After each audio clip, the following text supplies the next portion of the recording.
வணக்கம் திருப்பூர் கதை நேயர்களே, நான் உங்கள் கௌஷிகா தினேஷ்குமார். உங்களை இந்த பெண்ணெனும் பேராற்றல் நிகழ்ச்சியில சந்திக்கிறதுல பெருமகிழ்ச்சி. இந்த நிகழ்ச்சியில பெண் தொழில் முனைவோர்களின் வெற்றி பயணத்தை பத்தி பார்க்க போறோம். இன்றைய காலகட்டத்துல பெண்கள் எல்லா துறையிலையும் கால் பதிச்சு பல்வேறு சாதனைகளை புரிஞ்சுட்டு வராங்க. அப்படிப்பட்ட பெண்களின் வாழ்க்கை பயணத்தை அவங்க வாயிலாவே நம்ம கேட்டு தெரிஞ்சுக்க போறோம். இதன் மூலமா தனக்கு விருப்பப்பட்ட துறையில சாதிக்கணும்னு நினைக்கிற இன்றைய வளரும் இளம் தலைமுறையினருக்கு இது நிச்சயம் ஒரு தூண்டுகோலா அமையும்னு நம்புறோம். அப்படி இன்னைக்கு நாம சந்திக்க போற சாதனை பெண்மணி தான் JNJP கிளாதிங் கம்பெனியோட நிறுவனர் பிரியங்கா ஜே பழனிசாமி அவர்கள்.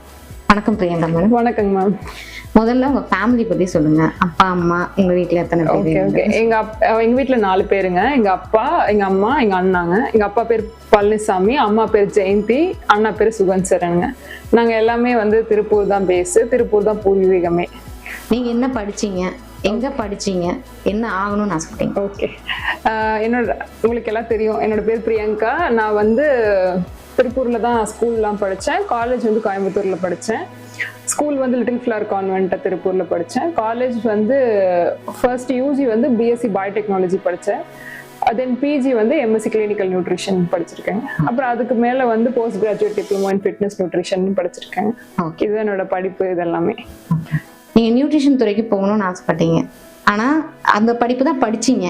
ஆனா உங்க வாழ்க்கை எப்ப அது மாறி போச்சு? நீங்க அந்த இது ரீச் பண்ண முடியல. அப்போ எப்ப மாறுச்சுங்கிறது சொல்லுங்க. அது ஃபார்ச்சுனேட்லி ஆர் அன்பார்ச்சுனேட்லி எந்த வேர்டு யூஸ் பண்ணணும்னு தெரியல. பட் நம்மளோட எல்லாரும், எங்க அண்ணன் ஒண்ணு சொல்லுவாங்க எப்பவுமே, ஒரு கடிகாரம் முள்ள எப்படி மேல போயிட்டு கீழே வந்துருமோ அந்த மாதிரி ஒரு லைஃப் அப்படிங்கறது எப்பவுமே சொல்லிட்டே இருப்பான். அது மாதிரி தான் எங்களோட ஃபேமிலியும். எல்லாரோட இதுவுமே எல்லாரோட வாழ்க்கையுமே ஒரே மாதிரி ஸ்டடி ஃபேஸ்ல போகாத, அதே மாதிரி எங்களோட குடும்பத்தோட சூழ்நிலையும் ஒரு மேல இருந்து கீழே வர்ற ஒரு சூழ்நிலையா ஆச்சு. அப்ப அந்த டைம்ல என்ன பண்றது, நம்மளால முடிஞ்சது ஏதாச்சும் நம்ம ஹெல்ப் பண்ணுவோம் நம்ம வீட்டுக்கு அப்படிங்கிற ஒரு சுச்சுவேஷன்ல தான் இந்த பிஸ்னஸ்க்குள்ள நான் பிஸ்னஸ்ன்னு கிடையாது, பிஸ்னஸ்னே நான் பண்ணல, நம்ம ஏதாச்சும் நம்மளால முடிஞ்சதை பண்ணுவோம் அப்படின்னே யோசிச்சிட்டே இருந்து, அப்போ ஜென்ரலா போயிட்டு ஒரு பீஸ் போய் ஹோல்சேலர்கிட்ட வாங்கிட்டு அதை பிக்சர் எடுத்து ஃபேஸ்புக்ல போட்டு அப்படிதான் ஸ்டார்ட் பண்ணது. பிஸ்னஸாகவும் ஸ்டார்ட் பண்ணல, சும்மா ஜென்ரலா அப்படி ஸ்டார்ட் பண்ணா அது கிராஜுவலா அப்புறம் அப்படியே இப்படி நம்ம இந்த பயணத்துக்குள்ள வந்துட்டோம். ஸோ அந்த காலகட்டத்தில் நம்ம திருப்பூர் அப்படிங்கிறதே பார்த்தீங்கன்னா பிஸ்னஸ் தொழில் ஏற்றம் இறக்கம் அப்படிங்கிறது திருப்பூர் தொழிலில் நிதர்சனமான உண்மை. அந்த மாதிரி ஏற்றமும் இருந்துச்சு. அந்த ஏற்றத்துல தான் நான் பிறந்து வளர்ந்து ஒரு சாதாரண ஒரு 13 வயசுல திருப்பூர்ல இருந்து எங்க அப்பா இருக்கிற எல்லா சின்ன சின்ன வேலைகளும் செஞ்சு ஒரு 150 இருந்து 250 பேருக்கு வேலை கொடுக்குற அளவுக்கு ஒரு பெரிய நிறுவனத்தோட தலைவரா அவர் இருந்தாரு.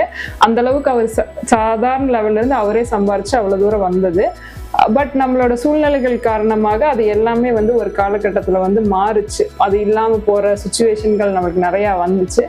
அந்த டைம்ல நம்மள வளர்த்துறப்பவே சொன்னதே வேலைக்கு போகக்கூடாது, சும்மா படிச்சா மட்டும் போதும், டிகிரி இருந்தா போதும் அப்படின்னு சொல்லியே தான் நம்மளை வளர்த்துனது. இது திருப்பூர்ல இருக்கிற முக்காவாசி இல்ல 95% எல்லாரையுமே பொண்ணுங்களும் அப்படிதான் வளர்த்துறது. அதே நம்ம ஊரோட வழக்கமே அப்படிதான்.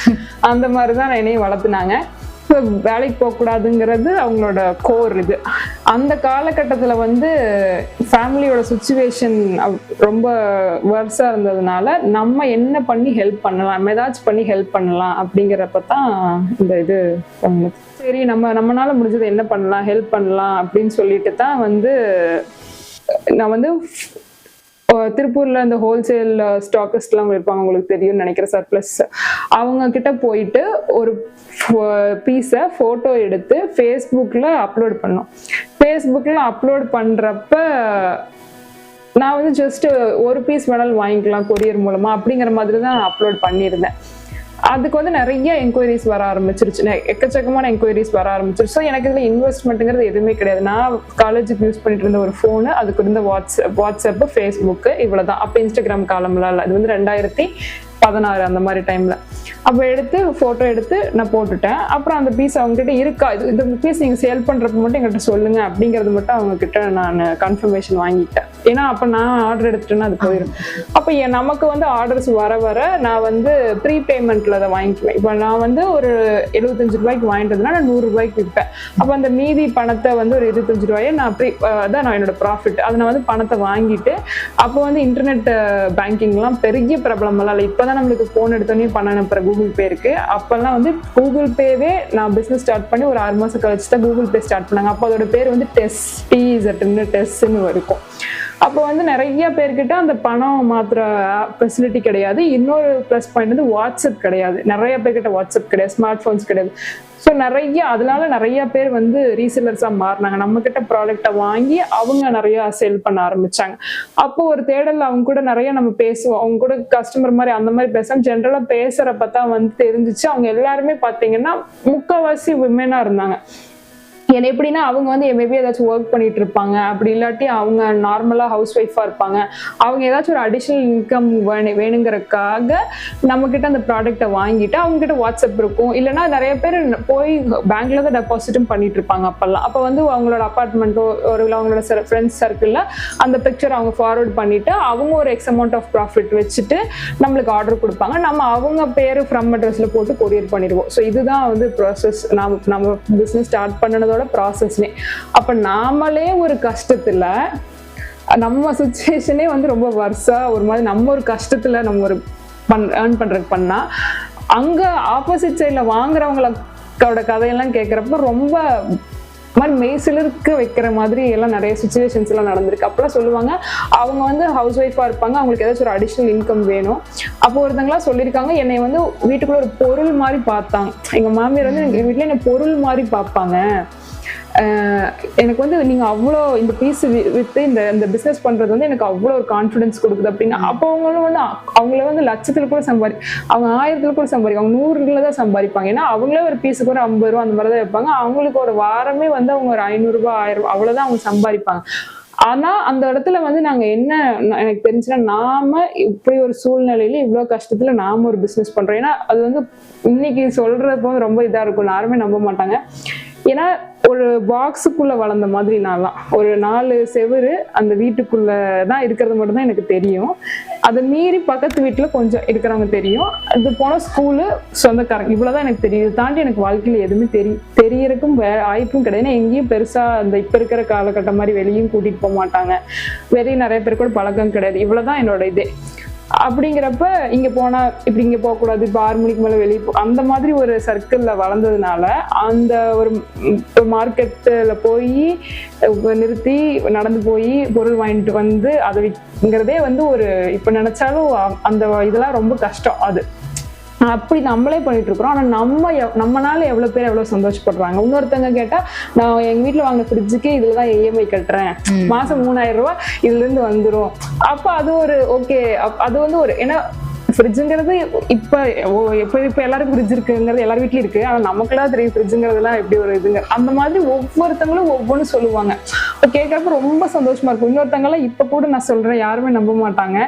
7 வயசு 7.5 வயசு ஆச்சு அந்த குழந்தைக்கு. நாம பிசினஸ் ஸ்டார்ட் பண்றப்ப அவங்க பிரெக்னெண்டா இருந்தாங்க. இப்ப அந்த குழந்தை 7 வயசு ஆச்சு. அந்த 7 வயசுக்கும் அவங்க அம்மா மெட்டர்னிட்டி ட்ரெஸ் போட்டதுல இருந்து இப்ப வரைக்கும் அந்த குழந்தை நம்ம ட்ரெஸ் போடுறது. ஸோ இந்த டிராவல் ஜேர்னி வந்து ரொம்ப ஒரு நல்ல குட் ஃபீல். அதாவது எமோஷனலா அவங்க கூட நம்ம கனெக்ட் ஆயிருக்கிறோம். நிறைய பேருக்கு எமோஷனல் சப்போர்ட் நம்ம கொடுத்துருக்கோம். நம்ம பீஸ் வித்தோம், அவங்க அதுல சம்பாரிச்சாங்க. அதெல்லாம் தாண்டி அந்த இடத்துல அவங்கள வந்து அவங்களோட இதையை நம்ம ரொம்பவே அவங்கள ஆக்குபைடாவும் நிறைய இடத்துல வச்சிருந்துருக்கோம். இப்படிதான் அந்த பிசினஸோட ஸ்டார்டிங் ஃப்ளோ. இன்னும் அவங்க கூட கான்டாக்ட்ல தான் இருக்கீங்க? இப்பவும் அந்த பிசினஸை விடாம நாங்க பண்ணிக்கிட்டே தான் இருக்கிறோம். இப்படி சின்ன லெவல்ல பிசினஸ் ஆரம்பிச்சீங்க, இப்ப அடுத்த கட்ட வளர்ச்சிக்கு என்னென்ன முயற்சி எடுத்தீங்க? நான் தான் சொல்றேன், நான் பிசினஸ்னே அதை ஆரம்பிக்கல, நான் ஆரம்பிச்சேன் அவ்வளவுதான். அப்போ வந்து எனக்கு ஒரு நோட்டு, அதுல வந்து இந்த பென் வந்து 4 கலர்ல பென் இருக்கும்ல, அந்த பென்னு யூஸ் பண்ணிக்குவேன். ஏன்னா அந்த ஒரு ரெட்னா ஒரு மார்க் பண்ணிக்கிறதுக்கு, கிரீன்னா போயிருச்சு, அப்ப அந்த மாதிரி பிளாக்னா ஒன்று ப்ளூ. அதுதான் என்னோட பண்ணின ஒர்க்கே. அதை அப்படியே கிராஜுவலா வந்து அப்ப நினைப்பேன், என்ன நம்ம போயிட்டு டெய்லி நம்ம பீஸ் எடுத்துட்டு வந்துருக்கோம், நம்ம ஒரு நாளைக்கு பெருசானா ஒரு 4-5 பேர் போய் வாங்கிட்டு வருவோம், அந்த மாதிரிலாம் நினைப்பேன். அந்த மாதிரி கொஞ்சம் விஷன் வந்து கொஞ்சம் பெருசா இப்பெல்லாம் சும்மா நம்ம நார்மலா நம்ம நினைச்சு பார்ப்போம்ல, அந்த மாதிரி நினைச்சதோட சரி. அதுக்கப்புறம் கிராஜுவலா அந்த ஆர்டர்ஸ் வந்து நிறைய வர ஆரம்பிச்சிருச்சு. நிறைய வர ஆரம்பிக்கிறப்ப எனக்கு அந்த பென் நோட்டோ அது என்ன பண்றதுன்னு எனக்கு தெரியல. அப்பதான் வந்து நம்ம வந்து ஒரு ஆள் வேணும், கண்டிப்பா ஆள் ஹையர் பண்ணி, ஏன்னா ரேக் மாட்டுறது முதல் கூட நானே மாட்டி எல்லாமே பண்ணிட்டேன்.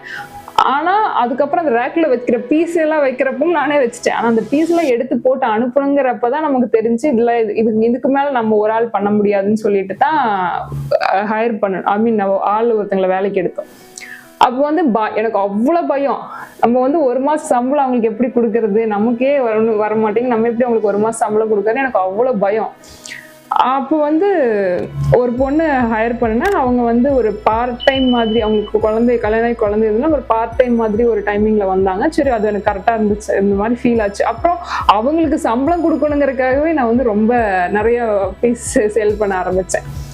அதுக்கப்புறம் வந்து அவங்க அன்பார்ச்சுனேட்லி அவங்க வரல. அதுக்கப்புறம் ஹையர் பண்ணுனா அப்போ வந்து அவங்களுக்கு வந்து பயமா, ஒரே ஒரு ஆள் வந்து வேலை செய்யறதுக்கு வந்து யாருனாலும் ஒரு இடத்துல ஒரு ஆள் வேலை செய்யறதுக்கு பயப்படுவாங்கன்ட்டு தான் அப்ப 2 பேரா வேலைக்கு எடுத்தேன். அப்ப 2 பேர் வேலைக்கு எடுத்தா இன்னும் நான் அதிகமா வந்து ஓடணும். அப்ப அவங்களுக்கு சம்பளம் கொடுக்கற, எனக்கு வந்து சம்பாதிக்கிற பணம் அது போயிடுச்சு. அதுக்கப்புறம் அவங்களுக்கு எப்படி சம்பளம் கொடுக்குறங்கிற இடத்துக்கு மாறிட்டேன்.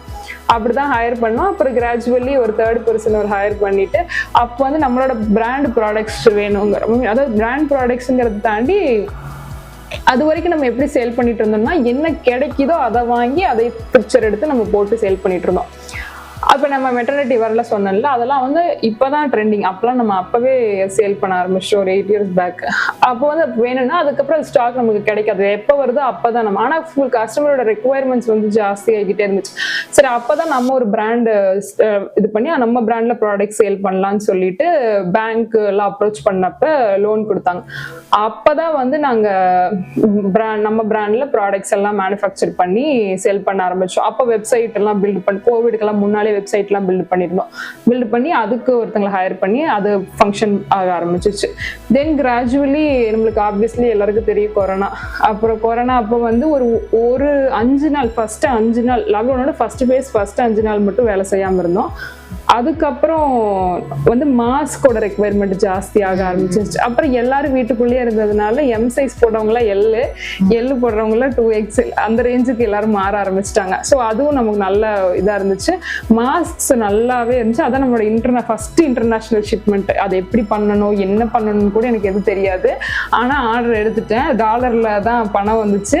ஆனா அது எப்படி, அதை ஒவ்வொன்றும் அது வந்து அட்வென்ச்சர் மாதிரி இருந்துச்சு. அந்த ஃபர்ஸ்ட் இன்டர்நேஷனல் ஷிப்மெண்ட்லாம் அப்படியே கிராஜுவலா அப்படிதான் போச்சு. அப்புறம் தென் ஆர்டர்ஸ் நிறைய வரதான் நான் வந்து நெக்ஸ்ட் ஃபேஸஸ்ல ஹையர் பண்ணி ப்ராசஸ் செட் பண்ணி எல்லாமே பேங்க் லோன் தான். நம்ம வந்து நம்மளோட வரவு செலவு எல்லாமே ஓரளவுக்கு அப்போ கரெக்டா இருந்ததுனால பேங்க் லோன் மூலியமா தான். அதுக்கப்புறம் ஒரு சின்னதா ஒரு கம்பெனி செட்டப் பண்ணிட்டு தென் அதுக்கப்புறம் தான் இங்க நம்ம ஷிஃப்ட் ஆனோம். அதுக்கப்புறம் கொஞ்சம் 2 வருஷம் கழிச்சு தான் 2023 வந்து பிரிண்டிங் ஸ்டார்ட் பண்ணோம். அதுக்கப்புறம் பின்னால் ஒரு யூனிட் எக்ஸ்டெண்ட் பண்ணணும்.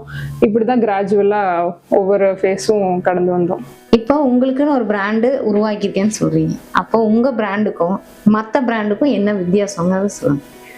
ஸோ பிராண்ட் அப்படிங்கிறது வந்து எப்படின்னா, நம்ம ப்ராடக்ட் நம்ம கிட்ட 2 பிராண்ட் இருக்கு. ஒன்று வந்து J&JP, இன்னொன்று வந்து சிங்கூப்பர் அப்படின்னு 2 பிராண்ட் இருக்கு. 2 பிராண்டுமே பார்த்தீங்கன்னா வேற பிராண்ட்ல இருந்து ரொம்ப யூனிக்கான ஒரு ஸ்பெசிஃபிகேஷன், யூனிக்கா இருக்கணும்னு சொல்லி தான் கியூரேட் பண்ணினதே. இப்போ J&JP பிராண்ட் பார்த்தீங்கன்னா ஃபேமிலி நிட்வேர் பிராண்ட், அதாவது வீட்டில் இருக்கிற எல்லாருக்குமே நிட்வேர் பிராண்ட். நிறைய பிராண்ட்ஸ்ல வந்து நிட்வேருங்கிறது பெரிய ஸ்பெஷலைஸ்டா இருக்காது. ஸோ நம்ம அதுக்கு மட்டுமே பண்றோம். நம்மளோட பிராண்டோட ஸ்பெஷாலிட்டி என்னன்னா எமோஷன் பேஸ்டு கிளாத்திங். நான் உங்களுக்கு சொன்னேன், நம்மளோட பிஸ்னஸ் ஸ்டார்ட் ஆனதே வந்து பார்த்தீங்கன்னா இன்னொருத்தங்களுக்கு நம்ம ஒரு சப்போர்ட் இது பண்ணதான். நிறைய ட்ரெஸ்ஸஸ் வந்து எமோஷனலாக அவங்க கூட கனெக்ட் ஆயிருக்கும். ஏன்னா இன்னைக்கு நம்ம வந்து வேர் பண்ணிக்கிறதே உங்களுக்கு மேபி இன்னைக்கு இங்கே போனப்ப நம்ம போட்டது அப்படிங்க, நீங்க கிராஜுவேஷன் வாங்கின அன்னைக்கு போட்டது உங்களுக்கு ஞாபகம் இருக்கும், உங்களோட கல்யாண சாரி, அந்த மாதிரி ஒவ்வொரு இன்சிடென்ட் கூட ஒரு ட்ரெஸ் தான் நம்ம கூட வந்து மோஸ்ட் ஆஃப் த டைம் அந்த எமோஷனை கேப்சர் பண்ற மாதிரி இருக்கும். ஸோ J&JP இருந்து வர ஒவ்வொரு ப்ராடக்ட்டுமே வந்து நம்மளுக்கு வந்து கான்ஃபிடன்ஸ், இந்த எமோஷன் கூட கனெக்ட் ஆகிற மாதிரி இருக்கும். அதுல இருந்து முன்னெடுத்து எடுத்ததுதான் நம்ம வந்து நம்ம இருக்கிறது தமிழர்களா நம்ம இருக்கிறதுல வந்து நம்மளோட கலாச்சாரத்தையும் நம்மளோட பண்பாட்டையும் வந்து மறந்துட்டே போயிட்டு இருக்கிறத வந்து நம்ம ப்ராடக்ட்ல எடுத்ததுதான் தமிழ் கலெக்ஷன்ஸ். இந்த மாதிரி ஒரு இதுக்கும் இருக்குது. அது ஒவ்வொன்றா நாங்க அடுத்தடுத்த கலெக்ஷன்ஸ்ல நாங்க லான்ச் பண்ற மாதிரி இருக்கு. இன்னொரு பிராண்ட் வந்து சிங் கூப்பர். அது வந்து ஒரு பெட் கிளாத்திங் பிராண்ட். அதாவது செல்ல பிராணிகளும் அவங்களோட வளர்த்துறவங்களும் ட்வின்னிங் பண்ற மாதிரி, இல்ல செல்ல பிராணிகளுக்கு மட்டும் அந்த மாதிரி பிராண்ட். சொல்லுதான் சொல்றேன், ஃபர்ஸ்ட் என்ன சொல்றேன், ஃபேமிலி நிட்வேர் பிராண்ட். ஸோ அதாவது அந்த வீட்டுல எல்லாருமே இன்க்ளூடிங் அவங்க வளர்க்கிற நாய்க்குட்டி, பூனை எல்லாருமே சேர்ந்ததுதான் அந்த ஃபேமிலி அப்படிங்கிறது. ஸோ இதுதான், இப்படிதான் நம்ம வேற பிராண்ட்ல இருந்து மாறுபட்டு இருக்கோம். இப்போ உங்களுக்கு இந்த சின்ன வயசுலயே இவ்வளோ சாதிச்சிருக்கீங்க. அதாவது நீங்க என்ன பண்ணணும்னு நினைச்சீங்களோ ஓரளவுக்கு நீங்க ரீச் பண்ணிருக்கீங்கன்னு நினைக்கிறேன். அந்த மாதிரி இனி அடுத்த கட்டத்துக்கு நீங்க போகணும்னு நினைக்கிறது என்ன? இல்ல சாதிச்சொன்னு சொல்றதுக்கு இதுல எதுவும் இல்லை. பண்ணனதுக்கான ஸ்டெப் தான் எடுத்துட்டு இருக்கிறோம். இன்னும் வந்து நிறைய பண்ணாம இருக்கிறோம் அப்படிங்கிறது தான் நான் இப்ப இருக்கேன். இனிமேல் வந்து அந்த என்னெல்லாம் பண்ணாம இருக்கிறோமோ அதை ஃபுல்லா பண்ணணும். வாழ்க்கையில எப்படியாவது சாதிக்கணும்னு நினைக்கிறாங்கல்ல, உங்களை மாதிரி இளம் வயசுல இருக்கவங்களுக்கு நீங்க சொல்ற அட்வைஸ் என்ன?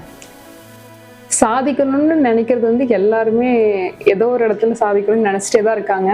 நான் பிலீவ் பண்றது என்னன்னா, எனக்கு ஒரு ஐடியா வரும். நான் என்னோட இல்லைன்னு சொல்றேன், எனக்கு ஒரு ஐடியா வரும் சின்னதா. நான் வந்து எங்க அப்பா, மோஸ்ட்லி எங்க அப்பா இருக்கிறதுனால எங்க அப்பாவுக்கு சொல்லுவேன், எங்க அப்பா சூப்பர் சாமி, நம்ம வந்து செம்மையா பண்றோம். இப்ப நான் இந்த பிசினஸ் இந்த இது போட்டோ எடுத்து போட்டு ஒன்னும் பிரச்சனை இல்லை, ₹1 ஒரு பீஸுக்கு வரட்டும், நம்ம வந்து ஒரு நாளைக்கு 1000 பீஸ் வித்தாலும் நம்மளுக்கு ₹1000 வந்துடும் அப்படின்னு அவருக்கு ஒண்ணுமே, அவருக்கு என்ன நான் பேசுறேங்கிறதே பாதி புரியாது. ஏன்னா இப்ப இந்த டெக்னாலஜில பேசுறப்ப அது அவ்வளவுதான், அது அப்படி பண்ணா அப்படி ஆயிரும் அப்படின்னு அந்த ஒரு சும்மாவாத ஒரு சொல்லிடுவார், அது எதுக்கோ அது. அப்ப அதே மாதிரி எனக்குன்னு இருந்த பீப்புள், ஃப்ரெண்ட்ஸ் எல்லாருமே வந்து நான் சொன்னனால அதை வந்து பாசிட்டிவாவே பேசியே நான் நினைச்சு பாக்குறேன், பண்ணிடுறேன். நான் நிறைய காலேஜ் சர்க்கிள் போய் பேசியிருக்கேன்.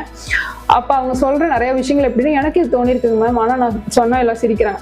அது வந்து நிறைய அப்ப வந்துகிட்டே இருக்குது. அது இப்போ இந்த ட்ரோல், மீம்ஸ் இந்த மாதிரி வர்றாங்க, அவங்களுக்குள்ள இருக்கிற யோசனையை வெளியே சொல்றதுக்கே பயந்துக்கிறாங்க நிறைய பேர். அது வந்து சொன்னாலும் இன்னொருத்தவங்க வந்து அதை நெகட்டிவ் ஷேட் பண்ணி விட்டுறாங்க. அதை எல்லாருமே மாத்தினாங்கனாலே ஃபர்ஸ்ட் எல்லாருக்கான அவங்களோட மைண்ட்ல இருக்கிறது டக்குன்னு வெளியே பண்ணிடலாம். இது வந்து எனக்கு கிடைச்ச ஒரு கிஃப்ட். இந்த மாதிரி என்னை சுத்தி நல்ல பீப்புள்ஸ் இருந்தது. இப்ப நானுமே வந்து எனக்குமே எல்லாமே தெரிஞ்சு இன்னைக்கு நான் பண்றது வந்து எனக்கு ஒரு 3 வருஷத்துக்கு முன்னாள் தெரியுமான்னு கேட்டா தெரியாது. அப்ப வந்து அதுக்கு ரொம்ப எஃபர்ட் போட்டு அது லேர்ன் பண்ணிக்கிட்டேன். இப்ப இருக்கிற ஜென்ரேஷன்ல வந்து நமக்கு வந்து பெரிய அட்வான்டேஜ் வந்து எல்லாம் இருக்கு. கேட்டோன்னே உடனே பதில் சொல்லுது, அது போட்டோ கொடுக்குது, வீடியோ கொடுக்குது, எல்லாமே. ஆனா அப்ப வந்து அது எல்லாம் கிடையாது. கூகுள்ல போய் தான் நம்ம டைப் பண்ணி என்ன ஏதுங்கிறது ஃபுல்லா அண்டர்ஸ்டாண்ட் பண்ணி அப்புறம் அதை வந்து இம்ப்ளிமெண்ட் பண்ண அப்புறம் ஒரு டவுட் வரும். இப்படியே இந்த சைக்கிள் வந்து போய்கிட்டே தான் இருக்கும். நிறைய படிச்சேன். யூடியூப் கடவுள். யூடியூப்ல தான் எக்கச்சக்கமா படிச்சேன். அதே மாதிரி கோர்சஸ் படிச்சேன். காலையில ஒரு 4 மணி 3 மணிக்கெல்லாம் எந்திரிச்சு நிறைய நாட்கள் நான் வந்து 4 மணிக்கு 3 மணிக்கு தான் எந்திரிச்சு ஃபர்ஸ்ட் யூடியூப்ல படிப்பேன். அதுக்கப்புறம் வந்து 6 மணில இருந்து 8 மணி, அதாவது வேலை டைம் டிஸ்டர்பே பண்ணாம என்னெல்லாம் பண்ண முடியுமோ ஒன்னா காலையில, இல்லைன்னா வேலை முடிஞ்சு 9 மணிக்கு மேல இப்படிதான் படிச்சேன். நம்ம சாதிக்கணும்னு நினைக்கிறோம், அது மைண்ட்ல இருக்கும். அதுக்கான முதல் அடி நம்ம எடுத்து வைக்கணும். அதுக்கு வந்து நம்மளுக்கு முதல்ல கான்ஃபிடன்ஸ் வரணும். நம்மளை சுத்தி இருக்கிறவங்க அவங்க நெகட்டிவா பண்ணாலும் பரவாயில்ல, நம்மளால முடியுங்கிற நம்பிக்கை இருந்துட்டு அதுக்கான தேடல் இருக்கணும். அது நினைச்சிட்டு அப்படியே விட்டுறக்கூடாது. சின்னதா பண்ணாலும் தப்பாகும், ஃபெயிலியர் ஆகிக்கிட்டே இருக்கும். அதாவது ஃபெயிலியர்ங்கிறது வந்து ஒரு 10 ஃபெயிலியர் இருந்தாதான் ஒரே ஒரு பாசிட்டிவ் எஃபர்ட் சக்சஸ்ஃபுல் இருக்கும். அதை மட்டும் மைண்ட்ல வச்சுட்டு கண்டிப்பா பண்ணாங்கன்னா ஒரு நாள் அவங்க நினைச்ச மாதிரி கண்டிப்பா மாறிடும். போட்டி, பொறாமை, வஞ்சகம், சூழ்ச்சின்னு நிறைஞ்ச இந்த உலகத்துல இந்த சின்ன வயசுல அதை எதிர்த்து போராடி தன் பெற்றோருக்கு கனவுக்காகவும் தனக்குன்னு ஒரு பாதை அமைச்சு அதுல வெற்றி நடப்போடும் பிரியங்கா மாதிரி பெண்கள் நமக்கு எல்லோருக்கும் நிச்சயமா ஒரு முன்னுதாரணம் தான். நம்ம பிரியங்கா இன்னும் அவங்க வாழ்க்கையில வானளாவிய வெற்றி அடைய நம்ம திருப்பூர் கதிர் நேயர்கள் சார்பாக அவங்களுக்கு வாழ்த்துக்களை தெரிவிச்சுக்கிறோம். மீண்டும் இன்னொரு பெண் வெற்றியாளருடன் சந்திப்போம். நன்றி, வணக்கம்.